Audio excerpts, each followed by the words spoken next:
Padova, per Padova Cittadella Massimo Zennaro.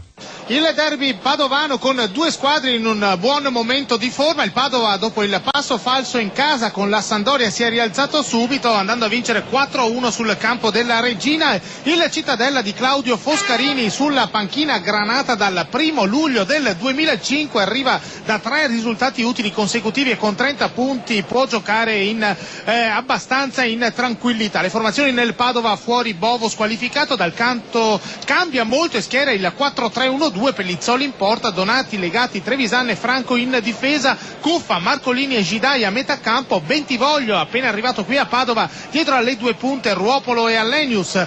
4-3-1-2 anche per il Cittadella, Cordazza tra i pali, Martinelli, Gasparetto, Pellizzere, Scardina, i 4 di difesa, Busellato, Paolucci, anche lui un neo acquisto, e Schiavon sulla mediana, Vito Francesco trequartista dietro a Dinardo e Ma, arbitra Baracani di Firenze, assistenti Tasso e Ranghetti. Giornata di pallido sole, temperatura di poco sopra lo zero, il terreno di gioco un po' appesantito, circa 10.000 spettatori, 200, almeno 200 quelli arrivati da Cittadella, che è a 25 km da qui, e fa, come dicevo, abbastanza freddo. Linea allo studio tra Magnanelli, lo stesso Galli. Il gol del Padova al 39esimo minuto, Trevisan, quindi Padova 1 Cittadella 0.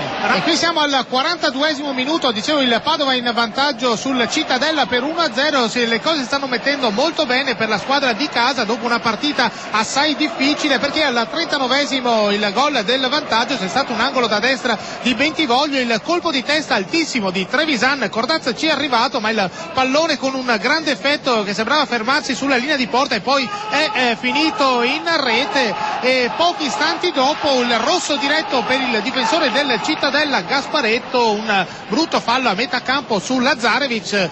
Poco prima del gol c'era stata un'altra grande occasione per il Padova, Cuffa era stato ribattuto, il pallone per Allenius all'altezza del vertice sinistro dell'area piccola, ha battuto direttamente al volo con il sinistro, il pallone fermato in due tempi, un po' di fortuna da Cordaz, e subito dopo però la rete del vantaggio del Padova. Quindi 42 minuti e 20, Padova 1 Cittadella 0. Linea Gubbio. Qui siamo al 46esimo, saranno 4 minuti di recupero, il risultato è Padova 1 Cittadella 0. Il Padova in vantaggio e con l'uomo in più cerca di mantenere il controllo del pallone. Attenzione Zennaro, c'è il finale del Braglia. Sì, il Cittadella comunque dimostra di crederci ancora, ci crede ancora Foscarini in panchina, che ha inserito un attaccante, Carrà per Dinardo, ma ancora il Padova, siamo all'altezza della linea di fondo del Cittadella. Allenius mantiene il controllo del pallone, alla fine un difensore lo mette in fallo laterale, quindi il Padova vuole far passare questi ultimi 2 minuti e 20 che